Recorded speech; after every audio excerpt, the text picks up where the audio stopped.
The subcommittee will come to order. Today's hearing is a legislative hearing. It's on two bills, the H.R. 2309 and H.R. 2190.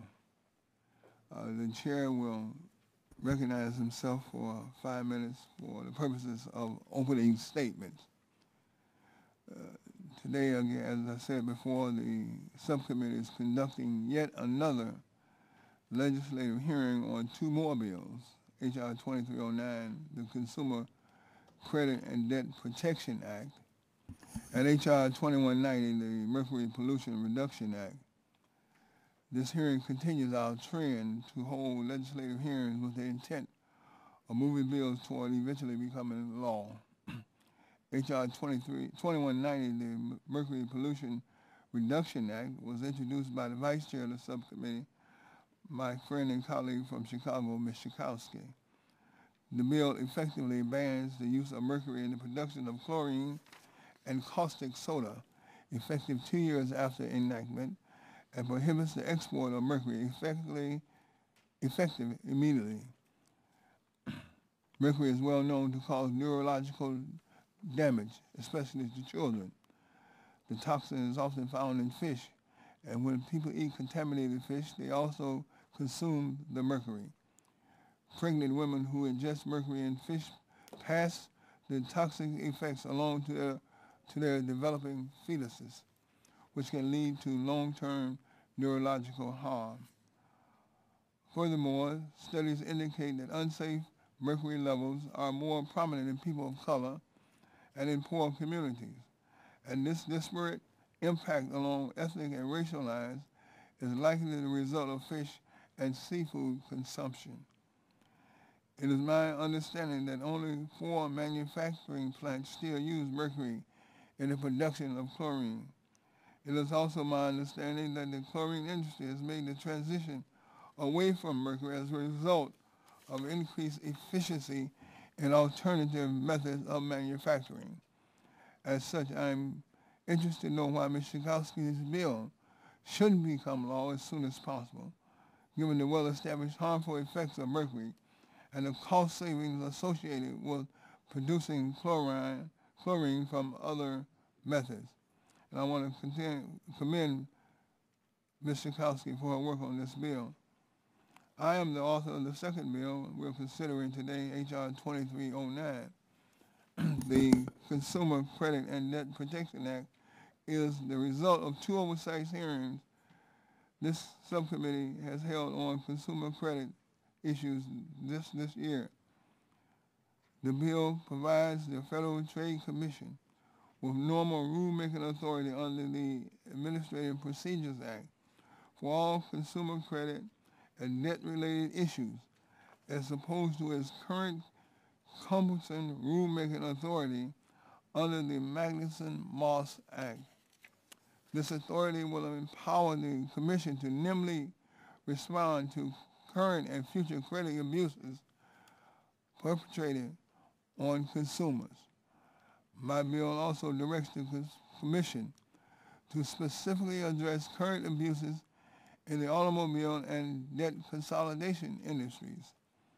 It is my intent, during an eventual markup, to also add a directed rulemaking on payday lending as well. I hope the witnesses will provide the information the subcommittee needs on how effective H.R. 2309 will be in protecting consumers, not only of the credit and debt scams of today, but the scams of tomorrow also. It is important that the FTC have the requisite flexibility and authority to address numerous credit and debt schemes that plague consumers. Moreover, I believe it's extremely important that the Commission retain this aggressive posture on consumer credit and debt regardless of the political leadership at the top. Both Democrats and Republicans are guilty of being asleep at the switch, and the current difficulties in the financial and housing market have shown us that we can no longer afford this type of political negligence. It is vital that a strong, revitalized Federal Trade Commission work on behalf of consumers in order to prevent the types of widespread abuses that went unaddressed in the past. Today, I hope to have an informative legislative hearing on these two bills and work with all affected stakeholders and my friends on the other side of the aisle. While we may end up disagreeing, but as always, I believe in disagreeing in a civil and politically honest manner. And with that, I yield back the balance of my time. The chair now recognizes the ranking member of the subcommittee, Mr. Radonovich, for 5 minutes for opening statements. Thank you very much, Mr. Chairman. Today we examine two pieces of legislation under the subcommittee's jurisdiction. The first bill is H.R. 2309, addressing credit and debt issues under the Federal Trade Commission's jurisdiction. As I have stated previously, I support cracking down on anybody who breaks the law or takes unfair advantage of others for their own gain. Mortgage and foreclosure problems have revealed deception, lying, and stealing at all levels of the home buying process, from consumers falsely stating their income to mortgage companies deceiving consumers about their loans. There should be no tolerance for these practices that have devastated many communities with foreclosures and put all taxpayers on the hook for these bad actors' deeds. Similarly, the economic downturn has caused many to find themselves over their heads with non-mortgage debt. I suppose the market's creation of third-party entities who will negotiate on these individuals' behalves, but I also see opportunities where abuse and fraud may arise. Therefore, I support the legislation's direction to the FTC to examine debt settlement practices and promulgate rules as necessary. However, my question with any new proposed rules are, what is lacking in the current law? Is there a problem so widespread that it requires an industry-wide solution? And finally, will the proposed rule solve the problem? My primary concern is that the examination be thorough and the evidence substantial before any rules are proposed. Industry-wide rules impose costs on innocent, law-abiding citizens and therefore need to be thoroughly vetted to ensure that they are justified and the best solution for the problem. This leads me to a larger concern with the bill's authorization of the General APA Rulemaking Authority for Credit and Debt Practices. Congress imposed the more rigorous Magnuson-Moss rulemaking procedures on the FTC for a reason. Providing a blank check for more rules is a change Congress should not contemplate lightly, particularly when the impact will be sweeping. The benefit must outweigh the costs. The two provisions which I am concerned with are the grant of civil penalty authority in cases of implied knowledge and the broad state attorney general's enforcement provision. The FTC may currently seek civil penalties only in a case where the defendant was on notice that their conduct was wrongful. This bill would make people liable without their knowledge that they are engaged in wrongful conduct. My second concern is the breathtaking extent of the proposed state attorney general's enforcement power. It would apply to an FTC-enforced statute regulating consumer credit or debt without transparency or checks and balances on that power. Additionally, because most suits prosecuting unfair deceptive acts are not based on hard and fast rules, this authority will yield many inconsistent interpretations and outcomes. The second bill that we are examining today, H.R. 2190, would ban the use of mercury cell technology to produce chlorine and caustic soda. I think that we need to look carefully not just at the bill itself, but also at the other legal and regulatory actions at the federal level on this matter. While this legislation only addresses 4 plants in the United States, but we should neither be cavalier about the bill's impact because it affects 4 plants, nor should we fully ignore its effects on policy. For starters, the last Congress took great care to overwhelmingly pass bipartisan legislation that banned exports of elemental mercury beginning in 2013. This law represents a collaborative effort among diverse stakeholders and created an orderly transition for management and storage of mercury held by both public and private interests. I fear the provisions of this bill will unnecessarily do our thoughtful work and make mercury repositories of chlorine factories for several years. In addition, I'm concerned that parts of the bill unnecessarily duplicate existing reporting requirements on these facilities. I have problems requiring reports for the sake of requiring them, and I hope that at least one of our witnesses can point out to me both the practical need for and the legal gap being plugged by each of these mandates. From a larger policy perspective, I am concerned that this bill continues the trend of selectively deciding which products technologies and substances are okay for the public to have. And in my view, some of the proponents of this bill are inconsistently applying their concerns about mercury depending on the technology or the product. Let me give you an example. H.R. 2190 states that the U.S. should develop policies that reduce exposure to mercury, particularly the exposure to childbearing aged women and young children. Yet in the last Congress, the Democrat majority insisted on legislation forcing daycare centers, hospitals, schools, and nursing homes to use mercury-laced compact fluorescent light bulbs. If we're serious about this issue, Congress cannot send mixed signals to the American public about these public health threats. I want to thank all of our witnesses today for being here, and I want to thank you, Mr. Chairman, and know that I'm eager to work on a bipartisan manner to address the concerns of both sides of the aisle on these issues. Thank you very much. The chair thanks the gentleman. The chair now recognizes the sponsor of one of the bills that we're considering today, H.R. 2190. My friend from Chicago, Ms. Schakowsky, is recognized for 2 minutes. Thank you, Mr. Chairman, for holding this hearing today. I congratulate you on your legislation. Right now, I want to focus my remarks on H.R. 2190, the Mercury Pollution Reduction Act, a bill that protects the public health by ending the hazardous use of mercury cell technology at chlor-alkali plants in the United States. Mr. Chairman, the dangers associated with exposure to mercury are well documented, and you mentioned some. According to the EPA, mercury pollution can do irreparable damage to cognitive functioning in adults and to an infant's developing nervous system. It's so dangerous that the federal government has warned pregnant women and those who may become pregnant not to eat fish with high levels of mercury, such as swordfish, and to severely limit their consumption of others, such as tuna. While H.R. 2190 only addresses mercury pollution from 4 remaining chlor-alkali plants that use mercury, it must be emphasized that the impact these plants have on surrounding communities is severe, and even worse, unnecessary.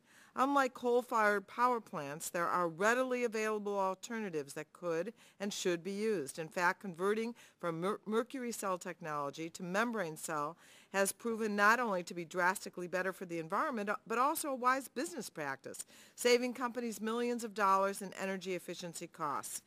I introduced this legislation because I believe that Congress has a responsibility to minimize the public's exposure to mercury pollution, especially when cleaner, safer alternatives exist.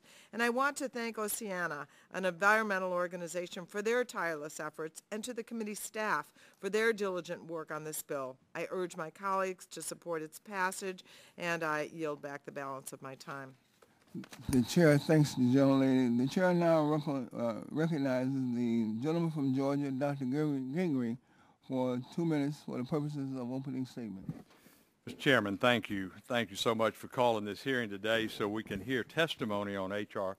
2309, the Mercury Pollution Reduction Act. It's my hope that moving forward on these 2 bills, including H.R.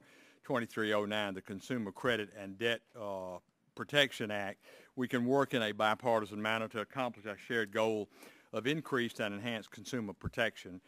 H.R. 2309 would expand the role of the Federal Trade Commission by changing the rulemaking authority that relates to consumer credit and debt from the established and rigorous Magnuson-Moss procedures to the authority under the Administrative Procedures Act, APA.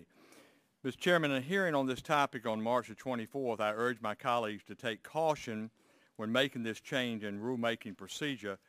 Magnuson-Moss was designed in the 1970s to be onerous so as to avoid whimsical changes in FTC regulations. While I think that the end goal here is commendable, I still have some concerns that a simple legislative change will open the door to future unraveling of the Magnuson-Moss procedures. H.R. 2190 bans the manufacture of chlorine using the mercury cell process as well as the export of any mercury within 2 years. As a physician for nearly 30 years, I believe that it is critically important that we take proactive steps to ensure the health and the safety of our citizens. During the 110th Congress, President Bush signed into law Senate Bill 906, the mercury export ban of 2008 that was introduced by then Senator, now President, of course, Barack Obama. This legislation specifically outlawed the export of elemental Mercury starting in 2013, similar very much to what is proposed in H.R. 2190. Therefore, given the duplicative nature of H.R. 2190 in regard to at least that section, I'm concerned that we would be stretching our federal resources too thinly on this important matter if the bill is enacted. Mr. Chairman, on both bills before us today, I urge my colleagues exercise due caution, consider the possible unintended consequences as we always should. I do look forward to hearing from our two panels today on these issues, and I yield back the balance of my time. The chair thanks the gentleman. The chair now recognizes the gentleman from Maryland, Mr. Sarbanes, for 2 minutes for the purposes of opening statements. Thank you, Mr. Chairman. I appreciate your calling the hearing on these two important bills. I want to congratulate Representative Schakowsky for her efforts with respect to the Mercury Pollution Reduction Act. It sounds like it's a pretty focused measure to address what is a kind of loophole right now in terms of a major source of mercury pollution, and I hope we can move quickly forward on this. With respect to the Consumer Credit and Debt Protection Act, I participated in the hearing that you called previously. It was very eye-opening in viewing how this subprime culture that we address mostly in our discussions with respect to the housing sector has also infected auto financing and other sources of credit, and how these loopholes exist in a way that allow predators to enter that space. And so this proposes giving the FTC, which of course comes with an exclusive focus on consumer protection, a role in the designing of a new regulatory framework with respect to the financial services industry, and a very important role at that. One of the anxieties many have is as we design that new framework, it will not be done in a strategic way. We'll end up with loopholes in it that people can take advantage of. And I think having an agency at the table that's got this very keen focus on the consumer is part of making sure that that strategic framework is as robust as it can possibly be. So I thank you for calling the hearing so we can hear these proposals discussed. Thank you, and I yield back my time. Chair, thanks the gentleman. The chair now recognizes my friend from Georgia, Mr. Barrow, for the 2 minutes for the purposes of opening statement. I thank the chair. I'm going to limit my remarks to H.R. 2190, the Mercury Pollution Reduction Act. I'm in a tough spot today because while I recognize the environmental benefits of banning chlor-alkali mercury technology, I'm one of the few members of Congress who actually represents one of the facilities that still uses that technology. And while I'm willing to acknowledge that it's a good thing there are only 4 of these plants left in the country, I have to be sensitive, and ask my colleagues to be sensitive, to the 150 jobs and the multi-million-dollar impact this plant brings to my district. My colleagues have done a good job of highlighting the environmental and health reasons to move this bill. I think they're obvious and compelling. But I ask my colleagues to also be sensitive to the economic impacts, because I think those arguments are also obvious and compelling. The question is, can we serve both purposes and find a productive solution for all involved? I think we can. I respectfully suggest that the bill, as written, and considering time and financial pressures, is going to be very hard for the affected companies to comply with, except to shut them down. And it's not my goal to shut down an employer in my district.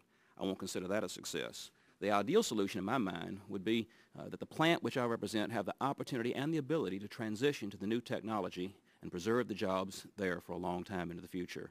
I hope that's the intention of the committee, and I look forward to working to find a solution that secures the jobs and protects the environment. With that, I yield back. Thank you, Mr. Chairman. The chair thanks the gentleman. The chair now recognizes the gentlelady from Massachusetts, Yes, the other coast, the real coast. Ms. Masui is recognized for 2 minutes for the purposes of opening statement. Thank you, Mr. Chairman, and I want to thank you very much for calling today's hearing.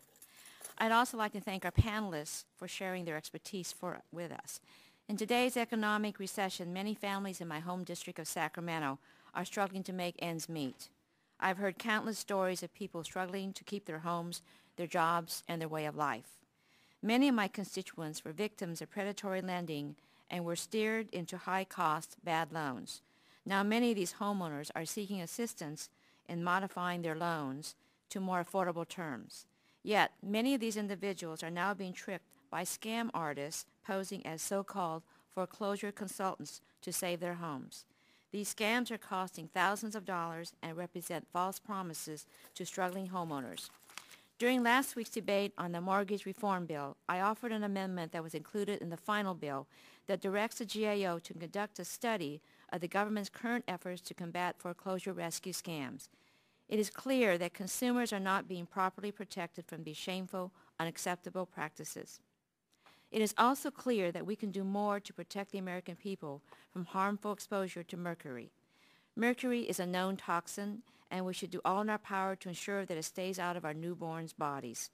I look forward to hearing from today's witnesses, particularly from Dr. Lynn Goldman, who is a principal investigator of the National Children's Study and who is an expert on mercury exposure. I thank you, Mr. Chairman, for holding this important hearing today, and I yield back the balance of my time. The chair thanks the gentlelady. Now it is my my honor and privilege to recognize this panel of experts that have taken the time out from their busy schedule to participate in this hearing. They come from well-established institutions, and they are indeed some highly esteemed individuals in their line of work. First of all, to my left is Ms. Eileen Harrington. Ms. Harrington has made a habit of coming before this committee. And you're always welcome. And she often appears before the subcommittee, and she's the acting director of the Bureau of Consumer Protection at the FTC. Next to Ms. Harrington is Ms. Kathleen Keast. She's the Senior Policy Counsel for the Center for Responsible Lending. And our next witness and panelist is Mr. John Beisner. I think I pronounced that correct. Beisner. All right. Mr. Beisner is the managing partner of the firm O'Melvini and Myers. I hope I got that right. O'Melvini and Myers. Melvini and Myers. Okay. And he's appearing on behalf of the U.S. Chamber of Commerce. I want you to know again that you are welcome to this committee, and we are looking forward to your testimony. And you can please begin your testimony with 5 minutes of opening statements. And the chair recognizes Ms. Harrington. Thank you, Chairman Rush, Ranking Member Radonovich, and members of the subcommittee. I'm Eileen Harrington, the Acting Director of the FTC's Bureau of Consumer Protection. I appreciate the opportunity to appear here today to discuss the Consumer Credit and Debt Protection Act and the FTC's role in protecting consumers of financial services. The Commission's views are set forth in the written testimony we have submitted. My oral presentation and answers to your questions represent my own views. As we know, the current economic crisis continues to have a devastating effect on many consumers. Many are struggling to pay their bills, keep their homes, deal with abusive debt collectors, and maintain their credit ratings. 2 months ago, you asked the FTC to tell you what it has been doing to help consumers through this difficult time. We told you about how we have been using our tools, law enforcement, consumer education, policy, and research to help protect consumers in financial distress from being taken advantage of by those who flout the law. When we came before you then, we recognized that we needed to do more, however, and we asked for your help. Your response, the Consumer Credit and Debt Protection Act, is directly on point. In particular, this bill would build on the new authority we obtained under the 2009 Omnibus Appropriations Act by enabling us to issue rules targeting the practices that cause the most harm to consumers in the broader credit and debt marketplace.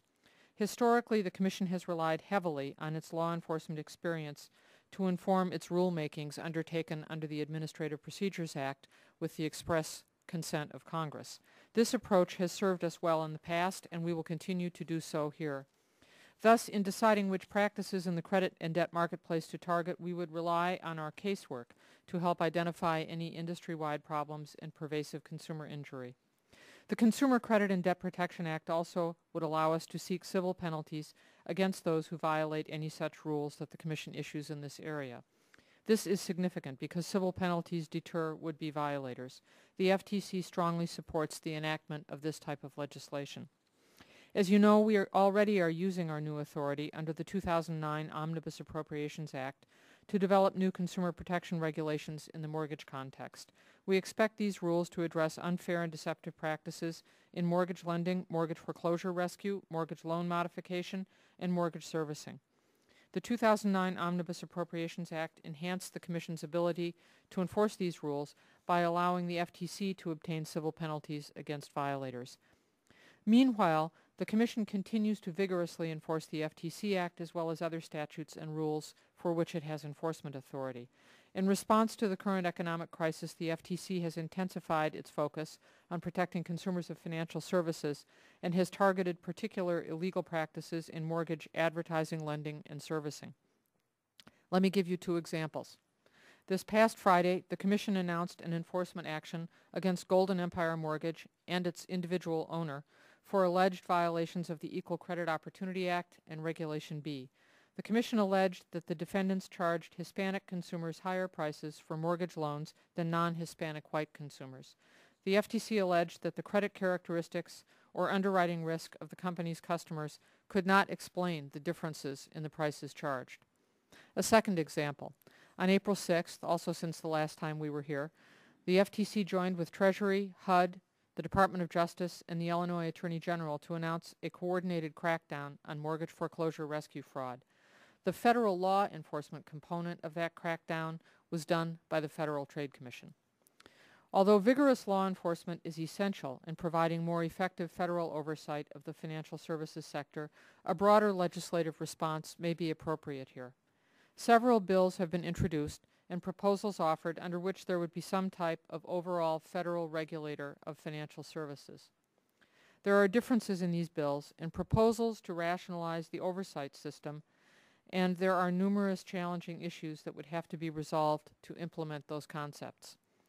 Because of its unequaled and comprehensive focus on consumer protection, its independence from providers of financial services, and its emphasis on vigorous law enforcement, we ask Congress to ensure that the FTC is considered as Congress moves forward in determining how to modify federal oversight of consumer financial services. The Commission would be pleased to work with Congress and the Subcommittee in developing and defining a new role for the FTC. Thank you for inviting the Commission to testify at this hearing. I would be pleased to answer any of your questions.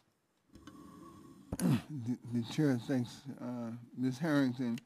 Our next witness is Mrs. Keese. Mrs. Keese, you're recognized for 5 minutes for the purposes of the opening statement. Thank you, Chairman, and thank you very much for inviting me to testify.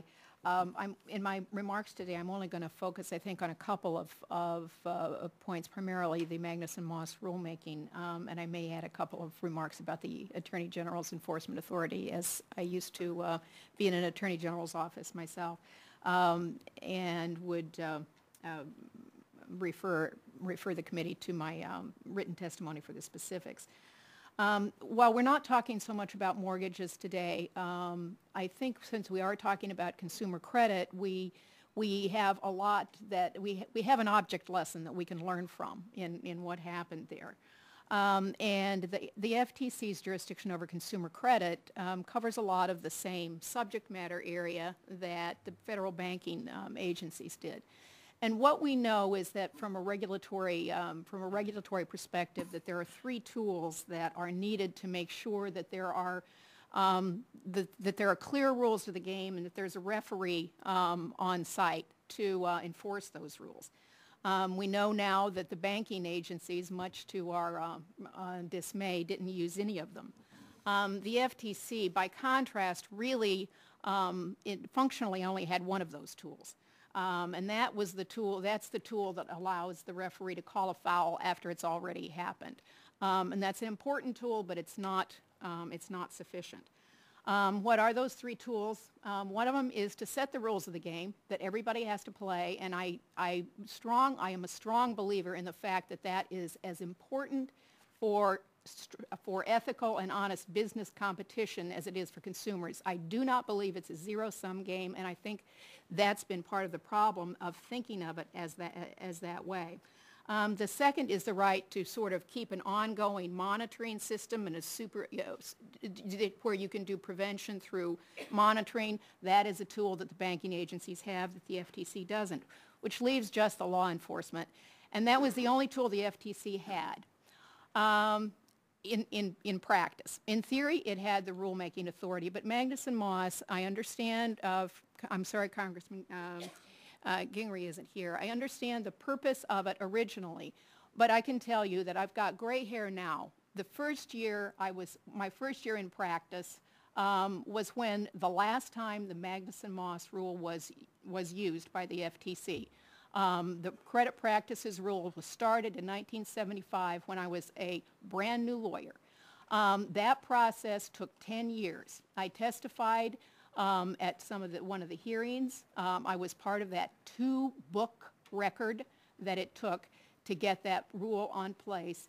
It was 10 years later when that rule finally went into effect. The amount of credit out there went from something like $190 billion to almost $500 billion in that time, and the market had already started to change. Now, that rule was very important, and it did a lot of things, but we were so far behind the 8 ball by the time it happened, and in an agency that's got the breadth of jurisdiction this one does, devoting time and resources to a process that could take 10 years is a march down into a long, dark tunnel that they simply cannot afford, and neither can consumers, because too much damage happens along that way. By contrast, the federal banking agencies, once they got on the dime, they proposed their credit card rules. The OTS, the Federal Reserve Board, and the NCUA proposed their credit card rules. It was proposed. There was input. There was a lot of discussion, and it was promulgated within less than a year. And now there's a 1.5 year lead time for the agents, for the issuers who are affected by that rules to gear up and do it, but they know what those rules are going to be, and they've got that time to do it. So I think the APA rulemaking is a critical part of this. And I would just like to make a pitch for Congressman, you mentioned sort of perhaps wanting to consider paydays along the way. In our testimony that we had suggested that as this credit practices rule, the last one that the FTC used, this MAGMOS provision that had a delivery period that would, make an elephant weep, it was really good. It was a really good rule that took care of some of the most egregious abuses that were in the consumer credit market that day. It took care of the wage assignments that basically had people's paychecks going first to a creditor before it went to the groceries. It took care of the confession of judgment clauses that prevented people from raising defenses, which I can tell you as an old legal aid lawyer where a lot of people had them.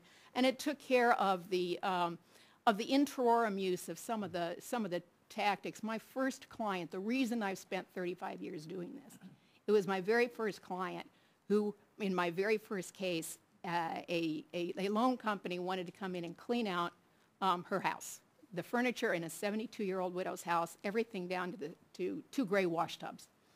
And we have, the credit practices rule got rid of that.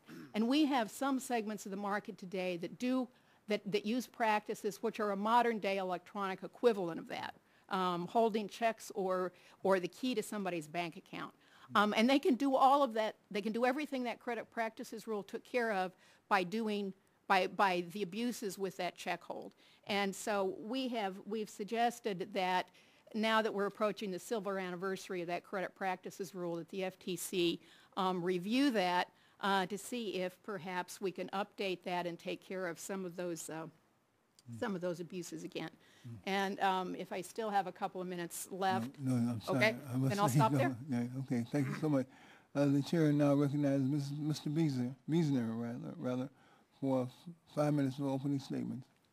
Good afternoon, Chairman Rush, Ranking Member Radonovich, and members of the subcommittee. I'm John Wiesner. I'm a partner at O'Melveny & Myers, and I'm appearing on behalf of the U.S. Chamber of Commerce and the Chambers Institute for Legal Reform. My focus today is a narrow one. It's on Section 4 of the Consumer Credit and Debt Protection Act, which would expand the authority of state attorneys general to enforce federal credit laws.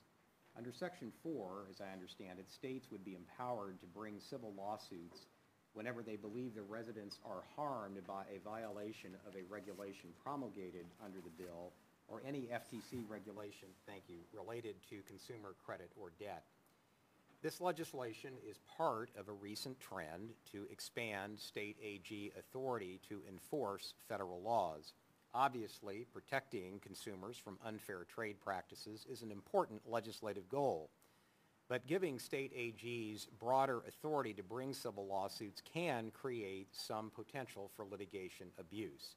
The problem is that when state AGs are authorized to bring lawsuits, the state officials and their staffs may not be the ones who actually handle the litigation. Some officials like to hire private attorneys to handle such cases. Having private attorneys enforce federal law can create some problems. First, when state AGs hire private attorneys, they frequently do so on a contingency fee basis. In other words, even though they are working for the state, the private lawyers are promised a percentage of whatever they win in court. That makes these contracts very attractive. The private attorneys get to go into court as a representative of the state, which gives them instant credibility with the courts, and if they win, they get to keep a substantial portion of the money. This is where things get troubling. Private attorneys are not bound by the same ethical rules as federal enforcement officials. As a result, people make political contributions in the hopes of landing lucrative legal contracts with the state. Federal officials are subject to ethics rules that ensure that decisions to hire private attorneys are not based on political contributions. Federal officials must also follow Executive Order 13433, which limits the federal government's ability to hire private attorneys under contingent fee arrangements. But these laws do not apply when state AGs contract with private attorneys. The safeguards that protect the integrity of the federal enforcement efforts presently do not apply to state AGs, even though they may be enforcing federal law. Now, I want to be very clear that the vast majority of state attorneys general exercise enforcement powers very responsibly. But there have been some troubling media reports of state officials handing over large cases to private lawyers who contributed to their campaigns. In Mississippi, Attorney General Hood has been criticized for hiring friends and contributors on a contingency fee basis. In Pennsylvania, Governor Rendell faced criticism for hiring a campaign contributor to sue on behalf of the state. In Rhode Island, state officials have been criticized for hiring a prominent contributor to state officials to lead the state's litigation against lead paint companies. A second problem with contingency fee arrangements is that they can create an incentive for lawyers to pursue cases most likely to bring them the most money. But when it comes to enforcing public laws, the most lucrative cases may not be the most important. Public prosecutors must use their discretion every day to decide which cases they should pursue in the public interest. But when attorneys with their own financial interests are making that decision or participating in those decisions, public interest considerations may be ignored. A third problem with contingency fee arrangements in enforcement actions is that they can shortchange taxpayers. When government lawyers prevail in litigation, the state gets all the money.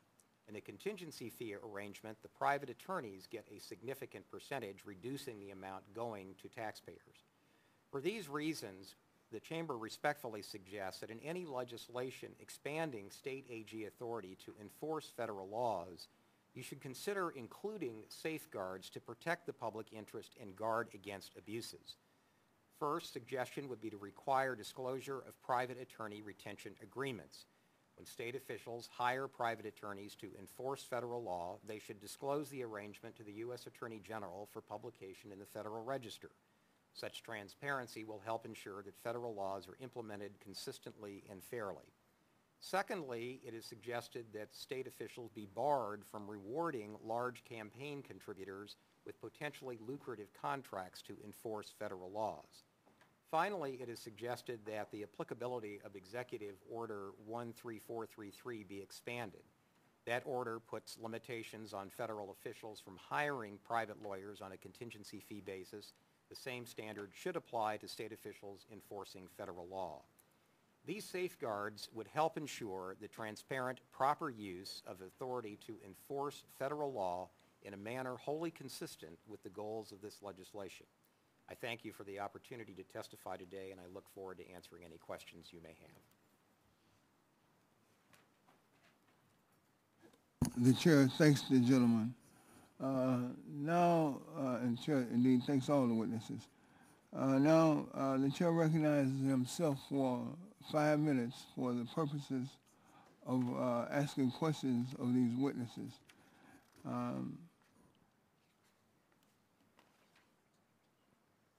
At the subcommittee's last hearing on consumer credit issues, I asked the FTC Chairman, John Leibowitz, about the Commission's record in protecting consumers from unfair and deceptive practices in the credit arena over the past several years. I noted that the FTC arguably didn't do enough to stop abusive mortgage lending practices during the housing era, or housing boom, I might add. Chairman Leibowitz argued that the FTC, and this is his quote, is hamstrung, end of quote, by the burdensome rulemaking process under Magnuson-Moss. And he assured me that if Congress gave the FTC the authority to issue rules under the Standard Administrative Procedures Act, the FTC would indeed be more effective in this particular area. And today we're considering legislation that would give the FTC this authority, that Chairman Leibowitz himself requested at one of our hearings. My question to Mrs. Keith, and I would also like to get a response from Mrs. Harrington. Ms. Keith, Congress has generally given the FTC streamlined rulemaking authority on a case-by-case basis. We've taken another approach in this bill, choosing instead to give the FTC broad APA authority to issue rules on anything involving consumer credit or debt.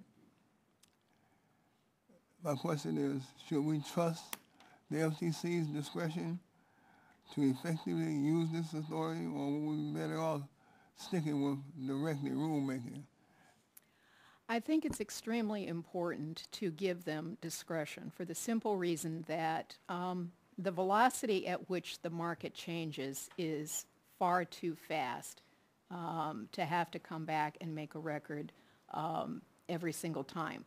For example, the last time before Congress passed the the predecessor of H.R. 1728 last week, it had been 15 years before Congress acted on consumer mortgage issues.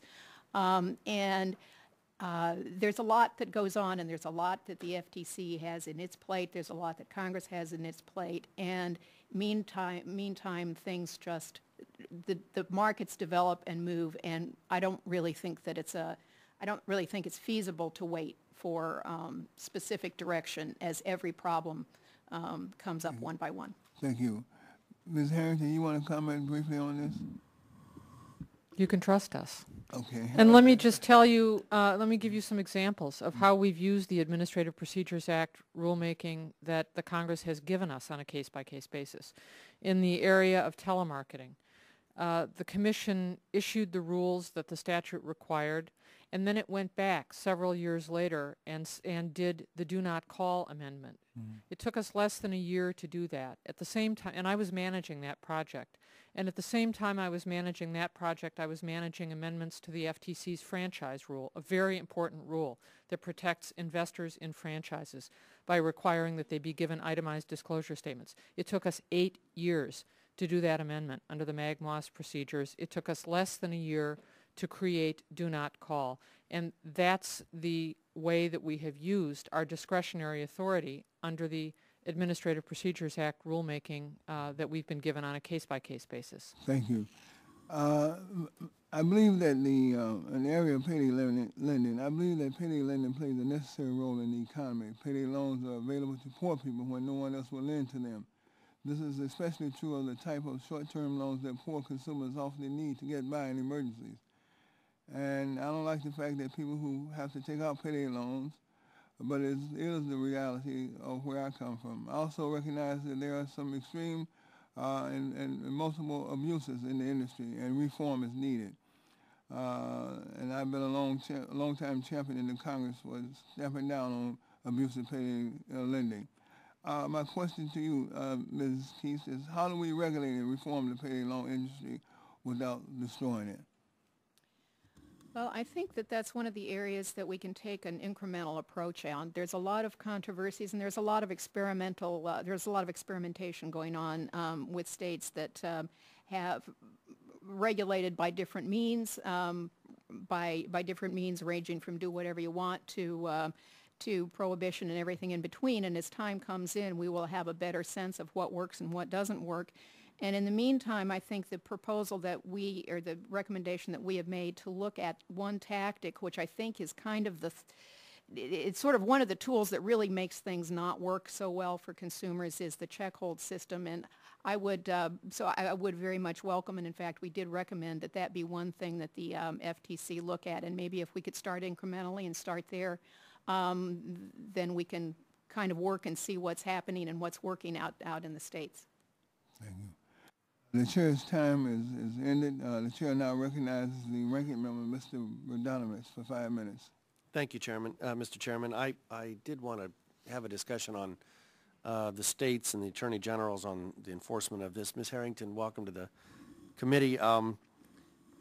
Does the commission take a position on the state attorney general enforcement of these laws?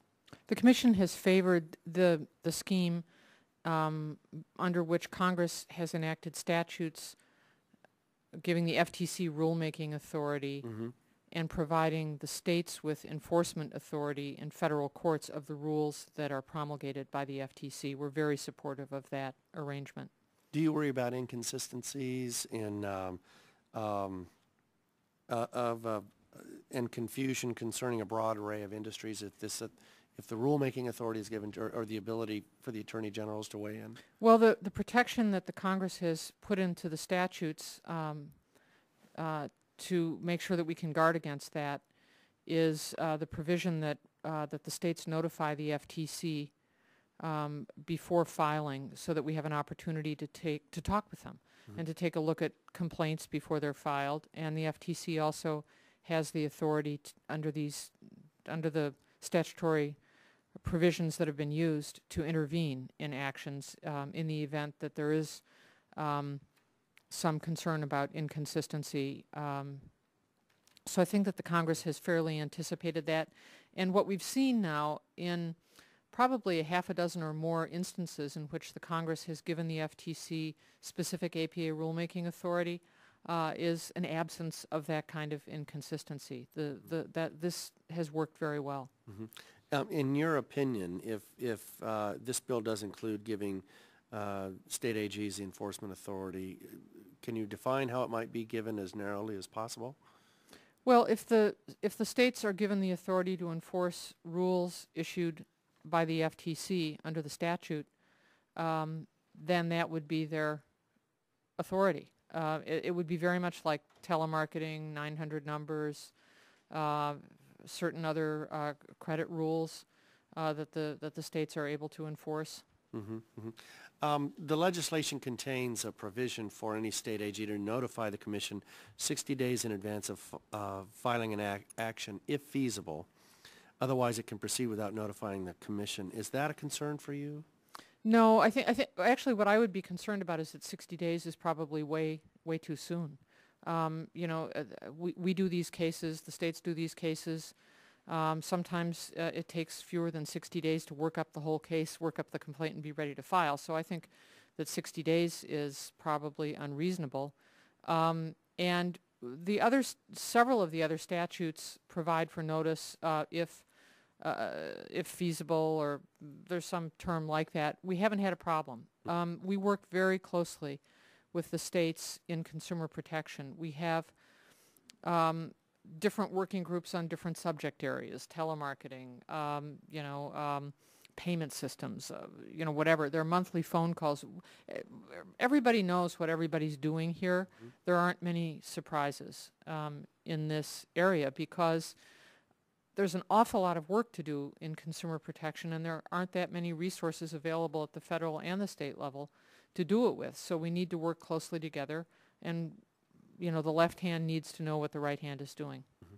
Thank you. Mr. Beisner, welcome to the committee. I do have a question regarding the state AGs as well. Were there no rules promulgated, we could have 52 interpretations of what's fair and deceptive, and that, of course, would be by 51 state attorney generals and the FTCs. What is the likelihood of inconsistent interpretation of the FTC standard that it would create confusion and concern in a broad array of industries, and how could this impact industry at large? Well, I should make clear at the outset in responding to the question that the Chamber has no position on the delegation of authority to the AGs to enforce. But I think there is some possibility of inconsistency just in the decision making about where to enforce the priorities that would be given to certain areas of enforcement by certain state attorneys general. So I think there is some possibility of inconsistency on that. Is your microphone on, sir? I believe it is, but there you go. Okay, it sounds like it is. Perhaps not close Speaking enough. closer. But there probably is some risk of inconsistency there, just in the enforcement decisions that would be made when you've got that many people making decisions about where the enforcement resources should be devoted. How do we make sure that the primacy of the FTC's interpretations, how do we make sure the primacy of their interpretation of the standard? How do we ensure that the FTC has primacy? I think that a methodology for doing that is through the agency itself, making clear its interpretations of what rules it wishes to enforce on that, mm-hmm. and to ensure that the notice provisions in here and so on are such that the agency does have the opportunity to participate in making decisions about enforcement. All right. Thank you, Mr. Chairman. Thank you. Okay. The chair now recognizes the gentlelady from California, the wonderful coast of California, the wonderful coast, rather, Ms. Matsui, for 5 minutes. Thank you, Mr. Chairman. As you know, a government effort has been initiated by the Treasury Department, HUD, Justice Department, and the FTC to combat mortgage foreclosure rescue scams and loan modification fraud. As I mentioned in my opening statement, during debate on the Mortgage Reform and Anti-Predatory Lending Act, I offered an amendment that was included in the final bill to direct the GAO to evaluate ongoing government actions to combat foreclosure rescue fraud and to educate consumers about the risk of these scams.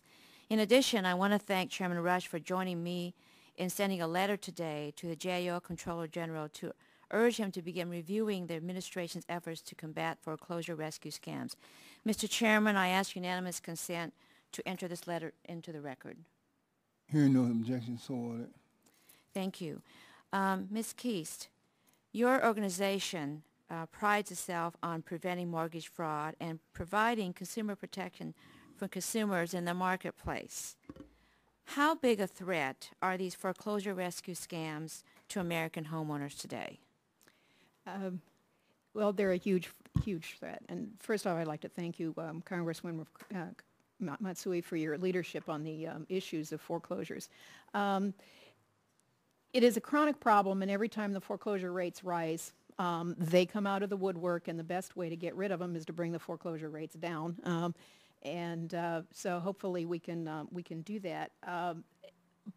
But that being said, they are going to be a presence, and so I think it is one of the things that the state AGs and the states and the FTC, I know, have all taken to heart and put it at the top of their priority list, because that's right now that's the biggest equity skimming scam out there, and so it's number one right now, I would say. Well, how would you actually assess current efforts of the government to educate and to get the word out to the homeowners of these scams? I will say that every time I go on a government website, I see it on its front page, so I recognize that they're really trying to do things. I don't know how many homeowners look to the web pages of government agencies first when they're faced with that, so I'm not sure what the outcome would be. I would hope that one of the things the GAO would do would be look at, evaluate those kinds of efforts. And I guess my next question is there a particular area that you believe that the government or the FTC should focus on to combat these scams during its rulemaking process?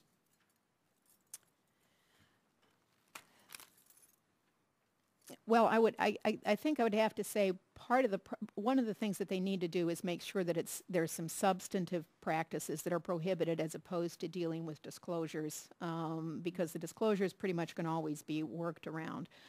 So I would hope that they would take stock of what some of the most common some of the most common techniques are, the deed theft issues, that sort of thing, and consider substantively declaring them to be just unfair, which is going to take care of the inconsistent enforcement sorts of problems and level the playing field for everybody.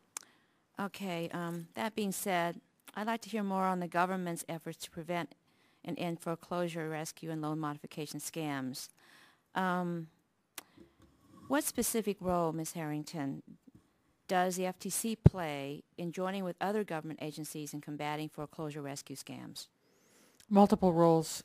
First of all, the FTC operates the Federal Consumer Complaint Center. It's Consumer Response Center and Consumer Sentinel, which is the complaint database. So we're the place where people complain to. And if you go to the Treasury website, makinghomeaffordable.gov, and need to make a complaint, that will come over to the FTC. So we collect the complaints, number one. Number two, we do law enforcement work. In the last year, we've brought 11 cases against mortgage foreclosure rescue scams, and we have more in our pipeline. Number three, we do consumer education. We do it on our website, but we do it in a lot of other ways. And in the initiative that we announced on April 6th, we announced that we had recruited and enlisted some of the largest mortgage servicers, including Chase, and I think Bank of America, and Wells Fargo, and others, to put right in the delinquency notices that go out to homeowners when they are first behind on their mortgage payment, a warning sheet from us about mortgage foreclosure rescue scams, how to spot them. We also made audio recordings, and we gave them to all of the mortgage servicing companies to play when people call them and are put on hold. We have really good, and they're good. They're not like, they're interesting, you know, but they warn people about what to watch out for. So we're doing education. We're trying to reach consumers who are most at risk right at the point where they're at risk. And we continue to work, for example, FinCEN, which is the Department of Treasury data center where banks and financial institutions make suspicious activity reports to. The FinCEN people are working with us. They've created a special team of analysts to analyze suspicious activity reports concerning entities that we are watching as possible parties to mortgage foreclosure fraud. So there's a lot of criminal, civil, cross-government cooperation on this issue, better than I've ever seen, actually. Okay. Thank you very much. I've run out of time. The chair now recognizes the ranking member of the full committee, Mr. Martin of Texas, for 5 minutes or for 2 minutes for questions. Well, Mr. Chairman, I appreciate 5 minutes for questions. I won't take the 5 minutes. I've looked at, of course, this panel is talking about the Consumer Credit and Debt Protection Act, and the next panel will talk about the Mercury bill. I think it's a good thing to have these legislative hearings. I can't tell you, Mr. Chairman, that the Republicans on the subcommittee are on board on moving these bills, but we certainly think we should take a look at them. My only question on the Consumer Credit and Debt Protection Act would be to Mr. Beisner. Your testimony talks about the potential abuse of giving the Attorney Generals the authority to enforce a federal statute. Is there anything you'd care to elaborate about that? I think fundamentally the view that we're trying to express is that when federal enforcement officials go about enforcing a law, they are subject to a series of ethical requirements in the way they go about doing that. And what is being suggested here is that if that authority to enforce federal law is being given to state attorneys general, there ought to be a similar set of safeguards with respect to the enforcement of that law, not interfering at all with whatever decisions may be made about enforcing state laws, but the federal principles ought to be the same so that there can be good efforts made to ensure the integrity of that law enforcement process. And it's just to ensure that integrity will be there. I don't mean, as I said earlier, to suggest that there's any suggestion that the vast majority of the state attorneys general are going off on the wrong track with these enforcement decisions. But when you give, as some of them do, certainly not all of them, but some of them do, give that enforcement authority to private attorneys, there is a special need to ensure that ethical considerations are being observed in that circumstance, because they're not government officials and they're not subject to the same requirements as a federal officer enforcing the law is. Mr. Chairman, that's my only question. If we certainly don't oppose the intent of H.R. 2309, if staff and members could work on some of the concerns that have just been raised, I think we could probably reach an accommodation. But with that, I yield back. Yeah, the chair thanks the ranking member, and the chair wants to emphasize is the chair's intention to work with the Republicans so that we can come up with a bipartisan bill. And so I think that there's a lot of, if you're open, we're open. The chair now recognizes the gentlelady from Illinois, Ms. Schakowsky, for 5 minutes, for 2 minutes rather. 5 minutes, 5 minutes for the purposes of questioning the witnesses. Thank you, Mr. Chairman. I'm wondering, and maybe you said this already. I'm sorry, I had to leave. If you could walk us through how a single rulemaking under Magnuson-Moss procedures could take 10 years, and how the new procedures then would make the agency more effective in protecting consumers. Certainly. There are a variety of mandatory provisions in Magnuson-Moss rulemaking that aren't found in Administrative Procedures Act rulemaking. For a Mag-Moss rulemaking, there must be an advance notice of proposed rulemaking. Under APA 553 rulemaking, that is not required. The ANPR not only must be issued, but it must address certain matters, and it must be submitted to Congress in advance so that the Congress can essentially veto the rulemaking. That is not true with Administrative Procedures Act rulemaking. At the notice of proposed rulemaking stage, there are also very significant differences. Under Mag-Moss, the proposed... Excuse me, did you already do this for the committee? No. Oh, okay. No. Good. I didn't want... the proposed rule must be based on a commission determination that the practices to be deemed unfair and deceptive are prevalent. That is, if cease and desist has been issued against an act or practice or any other information indicates a widespread pattern. There's a requirement of a showing of prevalence before the notice of proposed rulemaking can go out, or it has to be included with the notice of proposed rulemaking.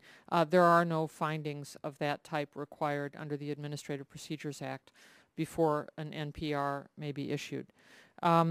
The submission, there's also a requirement that the notice of proposed rulemaking be submitted to Congress 30 days before it is published in the Federal Register. There is no similar requirement under the Administrative Procedures Act. There is a requirement under Mag-Moss for a public comment period. That is not always required under APA rulemaking. Generally, there's not a public comment period under APA rulemaking when there's some sort of emergency rule that an agency is issuing. There are express ex parte restrictions under Magnuson-Moss rulemaking. There aren't under the Administrative Procedures Act, although I can tell you as a matter of practice at the FTC when we do APA rulemaking in the notice, we include ex parte restrictions, so that's pretty much the same.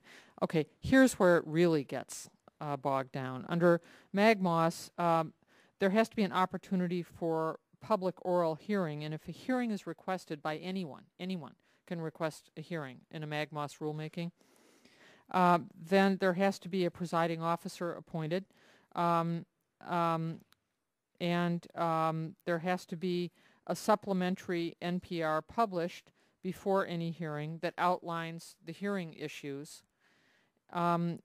which may lead to addition or deletion of issues based on public comment to the notice of the hearing. Then there is a process that is required for the identification of interested parties and their representatives to attend this hearing.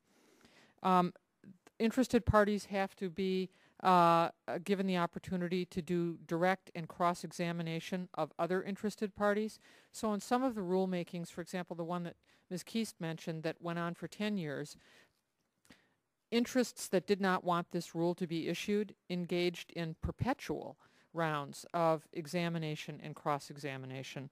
Then there's a requirement that all of this be transcribed verbatim. And just getting the stenographer to transcribe, days and weeks and months of, Kathleen cross-examining Eileen and Eileen cross-examining Kathleen, this is what's required. That takes time. Then the staff has to issue a staff report at the end of all of these hearings. And the presiding officer has to issue a recommendation or a decision. And then there's a public comment period required on all of this. That's just at the NPR stage. Under the Administrative Procedures Act, generally comments are submitted in writing. There is no requirement for a public hearing. At the FTC, when we do APA rulemaking, we always do public workshops. We want to be very transparent. But it doesn't take very long. And then at the final rule stage, for a Magnuson-Moss rule, there has to be a statement of basis and purpose issued to accompany the rule, and it must state the prevalence of acts or practices that are treated by the rule, the manner and context in which they are unfair or deceptive, and the economic effect of the rule, taking into account small businesses and consumers. And specifically on the economic analysis, there has to be a cost-benefit analysis of each of the rule's provisions. The statement of basis and purpose needs to address all of the comments and explain why the Commission did not adopt any particular... And see, you're looking at this and I'm going on, Yeah. and this is just describing it. Living Right. it and doing it, takes 10 years. Yeah, The Administrative Procedures Act, at the conclusion of the notice of the comment period, a rule can be issued. It needs to contain a concise and general statement of basis and purpose, not this really detailed. And then finally, the standard for judicial review is different. I know the chairman is giving me extra time, but the time is up. I see even just by how long it takes to explain it, how it is. But I'm really encouraged by the notion that we can reach some agreement here, Mr. Chairman, and I really appreciate that explanation. Thank you. The chair thanks the gentlelady. The chair really thanks these witnesses. You have been extraordinary in your sharing with the subcommittee, members of this subcommittee, your thoughts, and they are really going to be taken into much great consideration as we proceed. I just again want to thank you for taking the time off of your schedule, and you'll be contacted for further input as we proceed. Let me just ask that if you would, we will keep the record open for 72 hours, and so within the 72-hour period, you may or may not be getting written questions from members of the subcommittee, those who are present and those who are not present. And if you would really be timely in your responses, that certainly would be a benefit to the subcommittee. Thank you very much. And we will dismiss the first panel. Thank you so much, if we could, in a respectful manner. Thank you, Mr. Thank you Chairman. so much. If I can, The chair recognizes for a point of personal privilege. Thank you, Mr. Chairman. I request unanimous consent that 3 items be included in the record. That would be a statement of the American Financial Services Association, the National Automotive Dealers Association, and the Florida Attorney General, Bill McCollum. Hearing no objections, so ordered. Thank you, Mr. Chairman.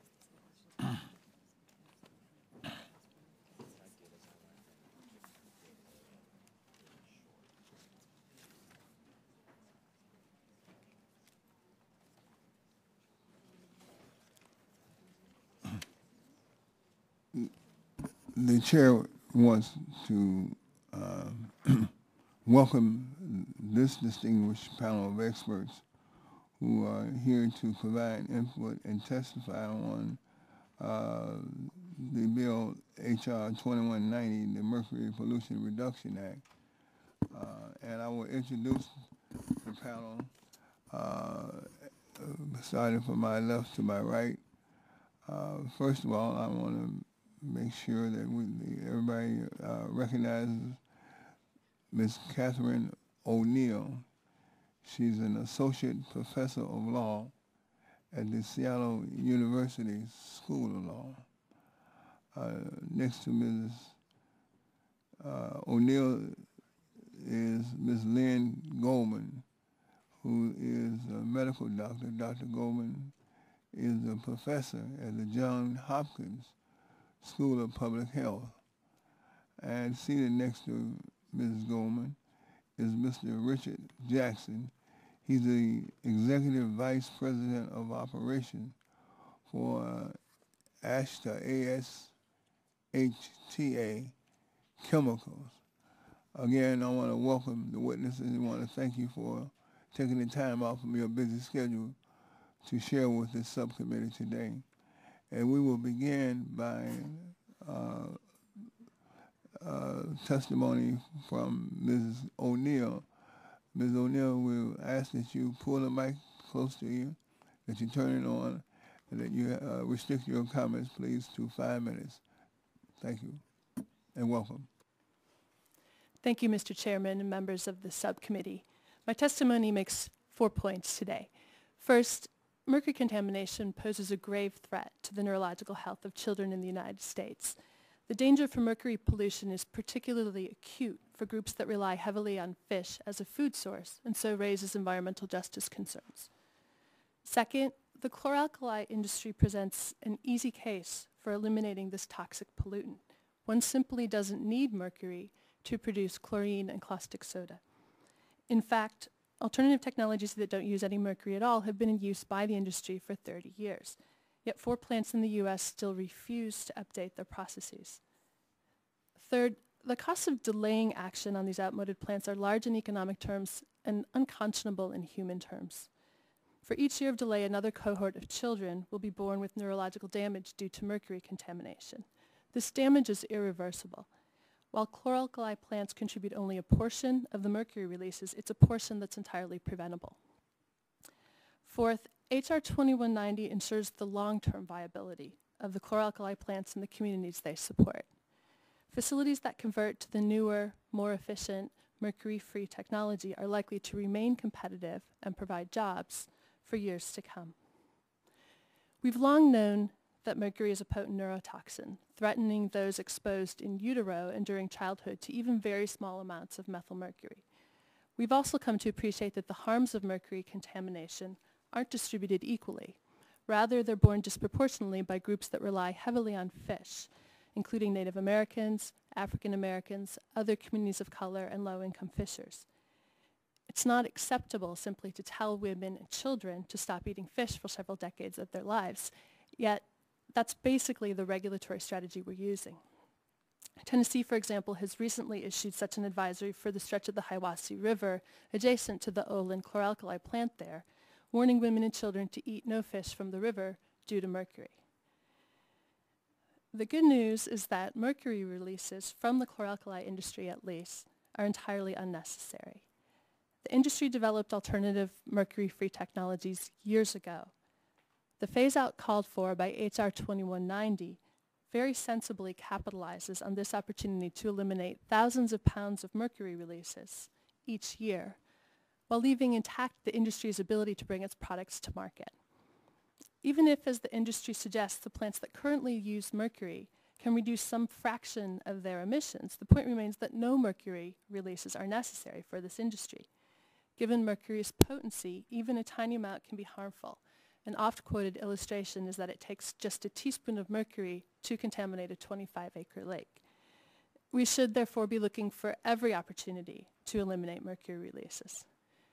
An additional advantage of the newer mercury-free technologies is that they're as much as 37% more energy efficient. While it might seem tempting simply to wait for the chloralkali industry to convert to these more efficient processes of its own accord, that would be a mistake. The costs of delaying action on these outmoded plants are not trivial. For each year of delay, another cohort of children will be born with neurological damage. Researchers have estimated, in fact, that as many as 630,000 children are born each year with neurological damage caused by anthropogenic sources of mercury. This damage will affect the intelligence and life prospects of these children for their entire lives. It's unacceptable to stand by for even a few years and permit this harm to more children for what amounts to the chloralkali industry's convenience. Finally, H.R. 2190 takes a long-term perspective on the viability of the chloralkali facilities and the communities they support. Evidence suggests that plants that use mercury cell technology may only be able to sustain operations for a few more years. Plants that have converted to the more efficient membrane cell technology, by contrast, are likely to remain competitive and provide jobs for decades. In addition, H.R. 2190 functions to stimulate the new jobs required for the conversion. Recent chloralkali plant conversions have created some 250 such jobs for architects, designers, plumbers, electricians, and mechanics. In sum, H.R. 2190 overcomes our current myopia to ensure the environmental health and economic well-being for all those affected for the long haul. Thank you, and I welcome any questions. The chair thanks Ms. O'Neill. The chair recognizes Ms. Goldman for 5 minutes. Thank you very much, Mr. Rush, and also thank you to Mr. Radinovich for the opportunity to testify before you today about H.R. 2190. My name is Lynn Goldman, and I am a pediatrician and environmental health scientist. I'm a professor at the Johns Hopkins School of Public Health. I formerly served at the U.S. EPA as Assistant Administrator for the Office of Prevention, Pesticides, and Toxic Substances, and I have done research on mercury and its health effects on children. These comments that I have represent my point of view and not any point of view of Hopkins or any other organization I've ever been associated with. As you know very well, mercury is a toxic metal, and it exerts its toxicity on children through formation of methylmercury in water. And this transformation is almost inevitable when there is release of mercury into the environment. Unfortunately, that mercury then contaminates fish. There's been a lot of research that has demonstrated the toxic effects of mercury on the health of children, especially with in utero exposure. And in fact, in the year 2000, the National Academies of Sciences released a report called Toxicological Effects of Methylmercury that not only documented these effects, but also recommended a limit on exposure that's only 0.1 microgram per kilogram of body weight per day.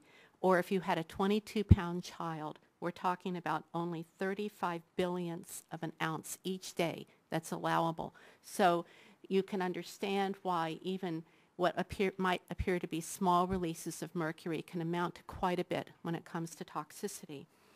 As has already been mentioned, EPA has estimated that 630,000 children every year are born with mercury levels in their blood that are above this. And in fact, in my own research at Hopkins, we can validate this with children in Baltimore. They are born with too much mercury in their blood. In the past, there used to be controversy about this. There was a time when we thought, well, some studies showed the effects of mercury and others did not. But even studies that in the past appeared to be negative have now shown to be positive, because what happened is that the benefits from eating fish can blur the effects of the mercury. And so very, very tedious and very careful methods have been needed in order to show that despite the benefits of fish eating, that mercury itself is hazardous. And in fact, over the last few years, after the publication of the National Academy study, we have 3 new studies, one in Oswego, New York, one in New York City after the World Trade Center, and one in Boston, that all show these effects. I don't think that the effects are at all disputable in terms of the neurotoxicity of mercury on babies. So what do? To manage the risk, we tell women of childbearing age to eat less fish, even though we know that there are actually benefits of eating fish. Well, then we can say, only eat the fish that have lower levels of mercury. But to do that, we need to keep the mercury out of the environment, because we have the threat of not having fish that women will find safe to eat if we keep polluting the environment with mercury. This is a very important issue. It must be addressed. We know that the mercury cell chloralkali manufacturing process is not an essential use of mercury. We know that Japan has phased this out. We know that Europe has phased this out. We know that we have almost succeeded through voluntary means of phasing this out in the United States. But unfortunately, minus a mandate, we are not going to get to zero with this issue. We have found that there continue to be a handful of companies that use the mercury cell process. And even though their production is less than 5% of the total production of chlorine and of caustic soda production, that it continues. What's the problem with that? Well, first, it creates a demand for mercury, which means that there's continued upstream pollution of mercury from mining, from manufacturing of the mercury. Second, there are then continued releases of mercury, so that there are downstream releases either through fugitive emissions from these plants and perhaps in the bodies of the workers in these plants, certainly demonstrated around the environment of these plants, and even in the product that is coming from these plants. There are minute amounts of mercury. So in conclusion, elimination of mercury cell manufacture for chlorine and caustic soda will reduce the U.S. emissions of mercury. It also will contribute to our efforts to reduce mercury pollution globally. And in my experience with this issue, we have too long taken positions that would say, on the one hand, let's not take care of this problem in the U.S. until they take care of it globally. And on the other hand, for the current administration, walking into global negotiations and saying, we're not going to take care of it globally because it's basically a domestic problem. We need to attack this problem on both fronts, and I do urge support of H.R. 2190. It's in the best interest of our children. Thank you. Thank you very much, Dr. Goldman. Final witness is Mr. Jackson. Mr. Jackson, you're recognized for 5 minutes. Good afternoon, Mr. Chairman and members of the subcommittee. Thank you for the opportunity to testify before you today concerning H.R. 2190, the Mercury Pollution Reduction Act of 2009. My name is Richard Jackson. I am the Vice President of Operations at Ashta Chemicals in Ashtabula, Ohio. My testimony is on behalf of Ashta and is intended to address the impact that this bill may have on our company and on the environment. While others in the chlor-alkali industry may be impacted by this proposed legislation, we do not intend to speak for them. Ashta is a privately held company with offices and its only production facility in Ashtabula. And its only production facility in Ashtabula County, Ohio. Our plant has been in operation since 1964. We currently employ nearly 100 people with an annual payroll of approximately $7 million in an economically depressed part of Northeast Ohio. We support local businesses and contractors with close to $2 million in annual capital investments and over $3 million in annual expenditures on maintenance, operating supplies, and contracted services. While domestic mercury cell production may represent less than 5% of all chlorine and caustic soda in the United States. Production of chlorine and potassium hydroxide, or KOH, using the same mercury cell process represents about 50% of the total production in the United States, and it represents 100% of our production. KOH is used as the principal source of alkalinity in many critical applications, including cleaning and disinfecting, water treatment, liquid fertilizers, alkaline batteries, photo processing, herbicides, and runway de-icers, to name just a few. In many of these applications, there is simply no substitute for KOH. In our process, mercury is contained in enclosed electrolytic cells where it serves as a flowing cathode to extract potassium from potassium chloride.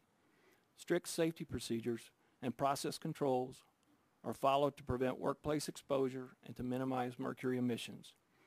Today, less than 0.1% of total global mercury emissions come from the U.S. chlor-alkali industry, and less than 1/10,000% comes from ASHTA, as illustrated in Exhibit 1 of our testimony. ASHTA does not propose to challenge the bill's findings regarding the effects of mercury on human health and the environment. However, ASHTA strongly disagrees with the findings that mercury cell production is obsolete, and most importantly, that the elimination of mercury cell production by ASHTA will materially impact the presence of mercury in the environment. ASHTA has an excellent environmental health and safety record and a long history of working in cooperation with regulatory agencies such as the United States EPA and the Ohio EPA. We are and have consistently operated within our permits and in compliance with the regulations that govern our site. ASHTA has also aggressively improved our environmental performance by making substantial financial investments to minimize mercury in water, air, and waste. We have eliminated the release of stormwater and processed water from our process areas in support of the Great Lakes Water Quality Initiative. And we achieved early compliance with the Maximum Achievable Control Technology, or MACT, under the Mercury Cell Chlor-Alkali NESHAP regulations. ASHTA has also completed additional environmental projects to minimize fugitive emissions from our chlor-alkali process and work areas. This resulted in a significant reduction in our air emissions of mercury to less than 1/10 of 1 gram per day, which is less than 1/10 of 1 pound per year.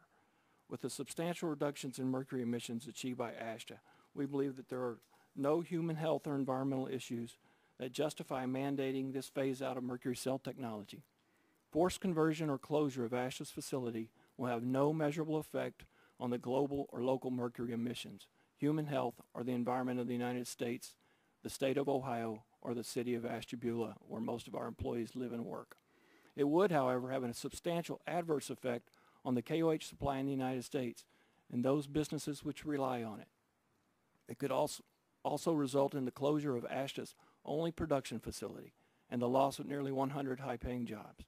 This in turn would negatively impact many of our customers and would also result in a large increase in the number of rail car shipments of chlorine across our nation's mainline railroads in order to serve the needs of our adjacent customer who buys 100% of the chlorine we produce. ASHTA has repeatedly evaluated the economics of converting our plant to membrane cell technology, and each time we have concluded that the economic risk to our company did not justify conversion, particularly considering our long-standing record of environmental compliance. And at a time when our country and local community are in the worst economic conditions since the Great Depression, requiring us to make further significant financial investment to convert to membrane technology is unwarranted. It is confiscatory, and it is bad public policy. Therefore, we urge you to consider the broader impact and through the adoption of this bill would have, and we urge you to defeat the proposed legislation. Mr. Chairman and members of the subcommittee, thank you for your valuable time, and I will gladly answer questions at the appropriate time. The chair thanks all the witnesses. The chair recognizes himself for 5 minutes for the purposes of questioning of the witnesses. According to the EPA, concentrations of mercury in blood and hair are higher in African Americans than other ethnic groups. A 2004 study found in its survey samples that African American and Mexican American children have higher mercury hair concentrations than white children. And this study further linked higher mercury levels with the consumption of fish. In her written testimony, Professor O'Neill cites a study that found that 27% 0.4% of women who are Native Americans, Asian Americans, or from the Pacific or Caribbean islands have blood mercury levels that pose a risk to developing fetuses. This is nearly 3 times the national average. My question to both Dr. Goldman and Professor O'Neill, can you explain the disparate impact of mercury on people of color and on poor communities? I can tell you what we know, and that is, our research, by the way, shows the same thing with higher levels in African American babies at birth, and also Asian babies have higher levels. And what we know is that people who are poor and immigrant communities as well are more likely to fish for subsistence, to go and to get fish in places that have mercury pollution and where the fish are accumulating that pollution. And that's also why, one of the other statistics that you cited about Native Americans, that's also why often those populations have more exposure. And we think that that is the most important reason. Add some additional comments, Mrs. O'Neill. Yes, thank you. And this finding is backed up by the National Environmental Justice Advisory Council, who in 2002 found the issue of exposure via fish consumption, because this is the primary route of exposure to mercury and a number of other pollutants, to warrant a full-blown study on just this issue. And so this study, and I served as a member of the work group that drafted it, made just these findings, and that the studies show, and these studies were conducted in Detroit, Michigan, studies in the South, studies in the Northeast, and really all around the country, certainly in the Pacific Northwest, that when we're talking about these communities of color, whether we're talking Asian American communities, African American communities, certainly Native American communities, the place of fish, whether both culturally and economically in their diets and in their lives, is such that they're going to be the ones who are most exposed and the most harmed by contamination. Thank you. Mr. Jackson, in your testimony, I believe I heard you say that your company did not alter its production methods because of the economic impact on your company. That there were alternatives, but you chose not to use the alternatives because it would have an adverse impact economically on your company. Is that correct? Had we gone and done some of the conversions and so forth and put ourselves at financial risk through the financing of these, it would have put us at way too great of risk from any reasonable business operation. Basically, we would have had to choose to put ourselves at such a risk that we could not effectively compete. And through the markets that we've been through, effectively it would have been the same result as what this bill is currently written. That would take us out of business.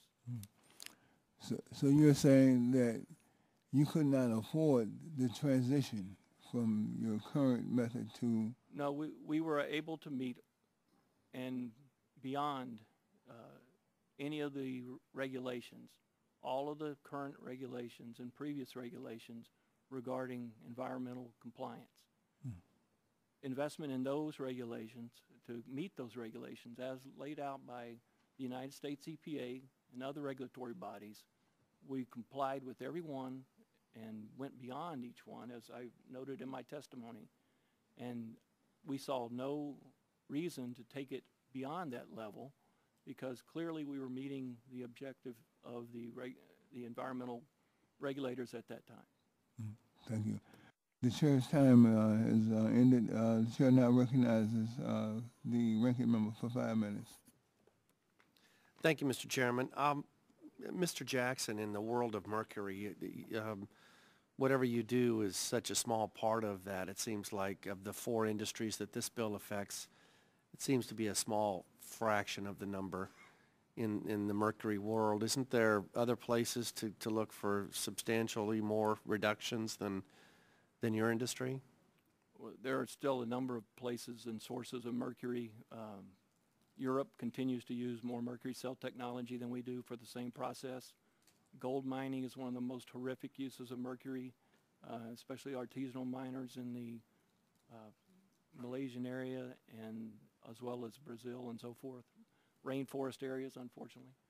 And these areas have significant impact on the mercury environment, as well as the power industry through the continued additional Chinese power plants that go in and put high-level mercury that's deposited throughout the world, not just in close to the stacks of the Chinese power industry, but throughout the world and effectively hitting every water body in the world. And that's really the source of the mercury. Dr. Goldman, I wanted to ask you a question. It seems to me the trend right now, and people are for energy purposes are encouraging compact fluorescent light bulbs which contain mercury. They're going into homes all over the country.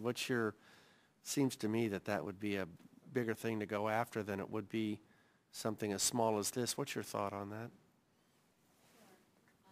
You know, first to the chloralkali mercury cell technology, Europe is phasing them out by 2020, so they have a clear deadline for taking them out of production. And globally, it is a major source. And it's hard for us to tell developing countries not to do something that we continue to do. I think you understand that. But in terms of the compact fluorescence, there are lower mercury bulbs that have been developed, and I think that the market, EPA, should be pushing the market toward those, as well as the new LED light bulbs. And to move to LED technology, that's a non-mercury technology, which is at this point not quite at a place where you can replace light bulbs in your home, but needs to be done. And because it is a problem, and it is beginning to contribute quite a bit to not only you know, the potential for breakage in the home and having to deal with all of that, but also that, you know, just another set of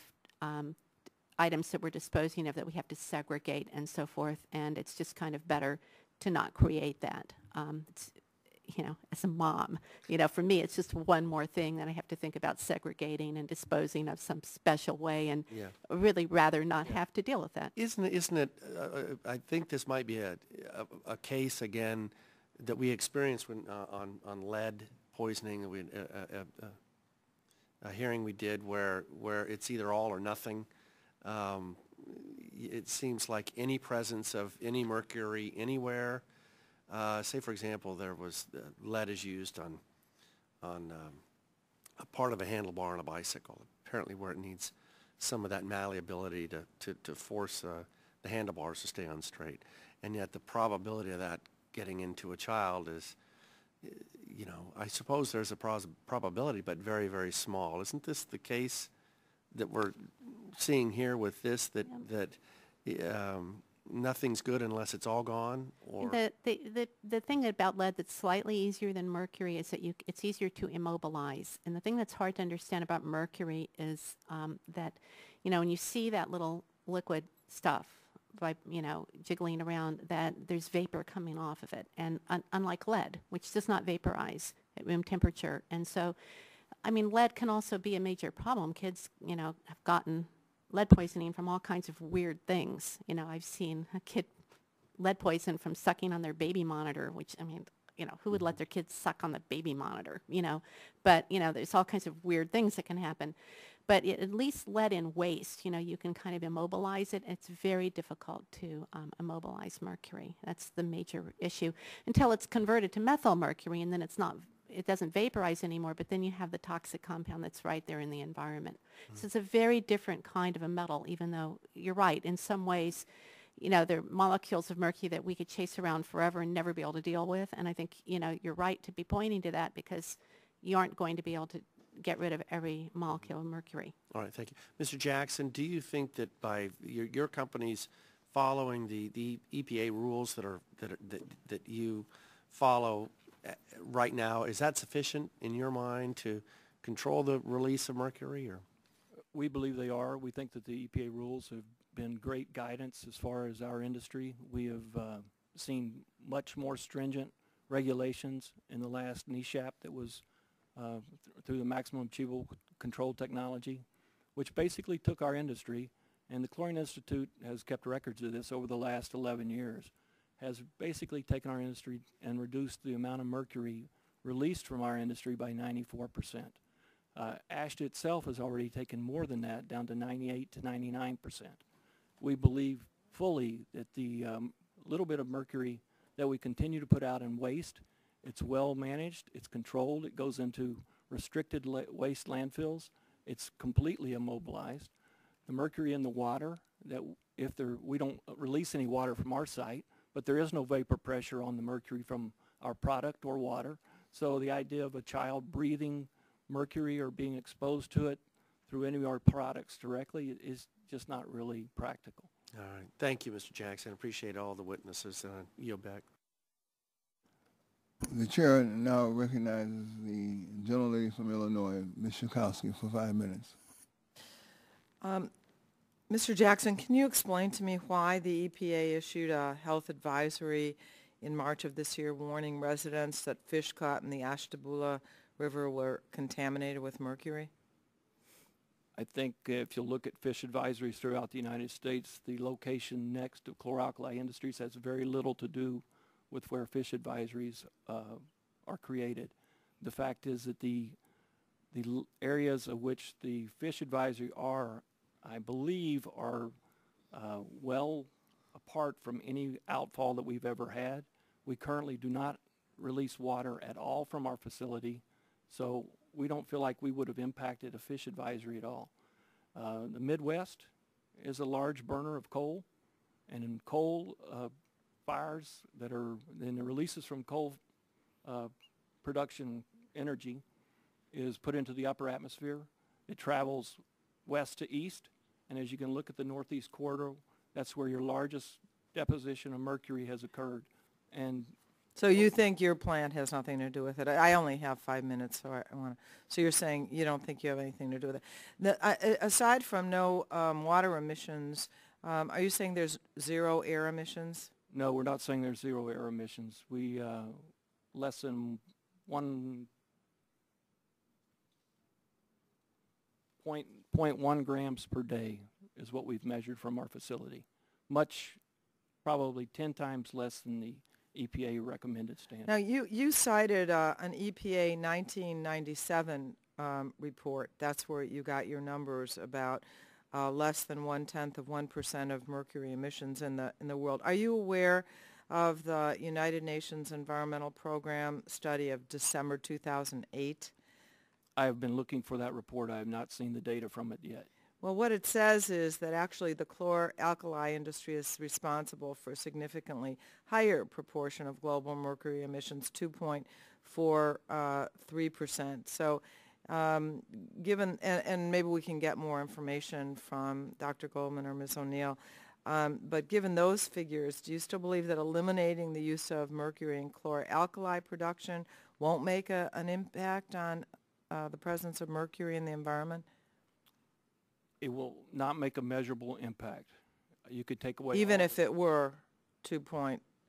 Even if you took all the chlor-alkali industry, mercury cell chlor-alkali industry, I would say out of the world, clearly out of the United States. The impact on the lakes and rivers and streams and the amount of mercury in the fish would have virtually no impact. Okay, let me get a response to that from either one of you or both. Yeah, I mean, I think it's certainly that it would have an impact, and it would have an impact in the immediate time period, just with the current existing production of these materials, and also the associated mining and smelting that needs to be done in order to produce the mercury that is purchased.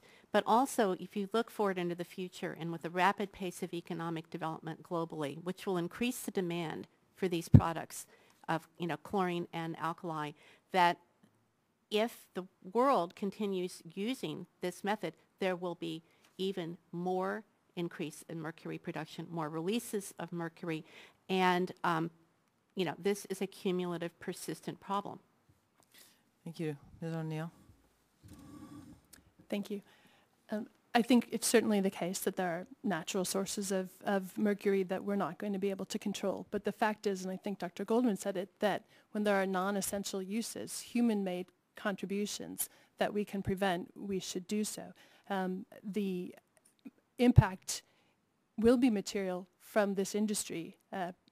Mr. Jackson quoted the emissions of ASTA, but of course we have to remember that HR 2190 would phase out the use from the entire mercury cell process within the chlor-alkali industry.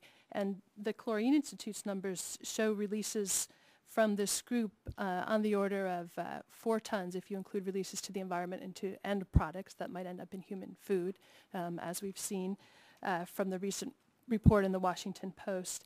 And potentially as much as 8 tons if you account for the unaccounted for mercury and the fugitive emissions, which EPA still suggests are on the order of potentially up to about half ton per source. So these are not needed for the processes. We can still bring all these products to market without the mercury, and as a non-essential a source of mercury, it's one that we can eliminate. Thank you. I would like, Mr. Chairman, to submit for the record a letter from 43 environmental groups in support of H.R. 2190. Hearing no objections, so ordered. Thank you. Chair, thanks, the gentlelady. Chair now recognizes Mr. Scalise from Louisiana for 5 minutes. Thank you, Mr. Chairman. First with, I guess, a question for Dr. O'Neill. Your testimony refers to allegations about mercury in high fructose corn syrup via caustic soda. Dr. Robert Stopford, a renowned expert on the health effects of mercury, who graduated from Harvard Medical School and directs the toxicology program at Duke University Medical Center, has conducted research in this area, but he found that no quantifiable mercury was found in any of the sampled surveys, and high fructose corn syrup does not appear to be a measurable contributor in mercury foods. Had you looked at Dr. Stopford's research findings, and if you could just comment on what he had reported? And perhaps Dr. Goldman can speak to this as well. So I'm not familiar with that study, and the studies to which I'm referring are the ones recently published in the Environmental Health Perspectives, where they found that 50% of the samples showed measurable quantities of mercury. My point is not that this is the primary route of contamination. In fact, we know that fish is the primary route of human exposure to mercury, and that's the sort of the gravest source of concern, particularly given fish's health benefits that we have to forgo if they're contaminated with mercury. My point is to recognize that if we're using mercury by this process, it ends up somewhere. We have to buy it. It ends up in the river. It ends up going out the stacks. It goes out as fugitive emissions into the environment. It ends up in the water, and it ends up in product as a contaminant. And I think EPA and the industry and the textbook discussions of the process recognize that this is necessarily the case when you're using mercury cell technology. Dr. Goldman, do you want to? Sure. I guess I should start by congratulating you looking at the sticker on your jacket. Thank you. Yeah. I'm operating on about 3 hours of sleep, so I apologize. No, I understand. I've been there. I have read actually that study, and I think that it probably is true that they can measure very minute amounts of mercury in the HFCS.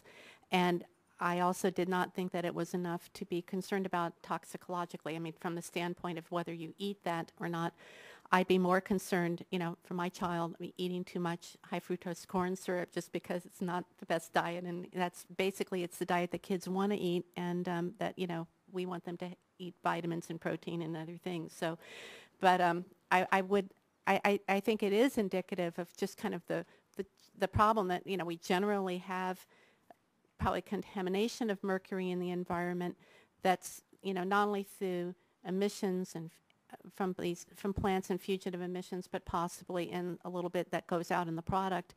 But I would not want people to be worried about eating this product on that basis. Let me ask, because a recent U.S. Geological Survey report found that methyl mercury emissions from around the world, primarily in Asia, end up in the North Pacific, contaminating 40% of tuna as well as other seafood. Considering the vast expansion of coal-fired power plants in China and India, how much do you think that's contributing to some of the things that you're looking at? I think it's a major concern. I think there's pretty good evidence that a large fraction of the mercury that we're exposed to is local, and another large fraction is from global emissions, and then there's a lot of it that's just from re-entrainment. Some of the mercury is just deposited and then re-entrains and comes back. So there's recirculation of mercury that's already been released. And so all of those have to be addressed on different fronts. And the global emissions, I think, need to be addressed through the UNEP and actions to try to get everybody in the world to take action to reduce mercury emissions. And the fact that there are many new coal-fired power plants being built in China every week is of great concern, and not just from the standpoint of mercury, but also the standpoint of global warming, that things need to be done in order to turn that around. I mean, you were talking about 6 billion people in the world, all of whom want to live just like we do, and we've got to take action to make sure that the things that seem to be little things, that, I don't know, I I hear hear a lot of them things that criticizing seem the to way be we little, live, but so when I you don't know if they multiply it wanna- times 6 billion, it's not a little, it's a lot. Yeah, and let me ask Mr. Jackson, because it looks like on the solid waste reporting requirements in subsection C of the bill, they relate to non-hazard waste. I don't know if you've looked at that, and would there be any value in your company actually having to report on its lunchroom trash contents? If this, We don't see this as any benefit whatsoever. We see it as onerous upon us. We have no, the idea of our office waste or food waste from employees, we don't even know how to manifest it or send it off. The other thing I think the committee should recognize is that all even non-hazardous waste landfills are regulated, so that the waste that goes in there, hazardous or non-hazardous, is basically treated the same as though it were hazardous. So the release of any potential mercury that could have slipped into the trash can with a office paper, which is just totally impractical. now see I'm out of time. I yield back. Thanks. The chair thanks the gentleman. This concludes this portion of this hearing, and again, the chair thanks all the participants for your involvement, for your the sacrifice of your very important time, and we really appreciate your contribution to the deliberation of this subcommittee on these very important issues. Thank you so very much, and safe travels. Thank you. God bless. Bye-bye. The chair recognizes the ranking member for a unanimous consent request. Thank you, Mr. Chairman. I ask unanimous consent that the following documents be included in the printed record. A letter to you and I from Arthur Dungan of the Chlorine Institute dated May 11th, 2009. A report titled The Assessment of Test Results for Mercury in High Fructose Corn Syrup by Dr. Woodall Stopford. A report titled Normal Mercury Levels in Food and Beverages by Dr. Woodall Stopford.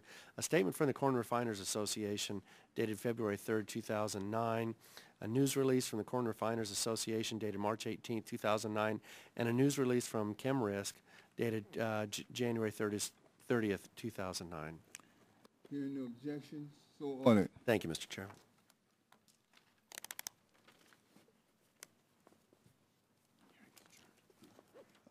The subcommittee now stands adjourned.